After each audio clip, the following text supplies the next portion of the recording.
தமிழக வெற்றிக் கழகத்துடன் கூட்டணி பேச்சுவார்த்தை நடத்தப்படவில்லை என அதிமுக பொதுச் செயலாளர் எடப்பாடி பழனிசாமி திட்டவட்டமாக நிராகரித்துள்ளார். தேசிய ஜனநாயக கூட்டணியில் உள்ள கட்சிகளுக்கு இடையிலான தொகுதி பங்கீடு இன்னும் 4 நாட்களில் இறுதி செய்யப்படும் எனவும் அவர் கூறியுள்ளார்.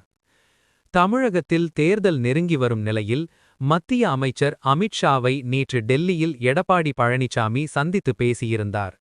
இந்த சந்திப்பின்போது தொகுதி பங்கீடு குறித்து முக்கிய ஆலோசனை நடத்தப்பட்டதாக அவர் கூறியுள்ளார்.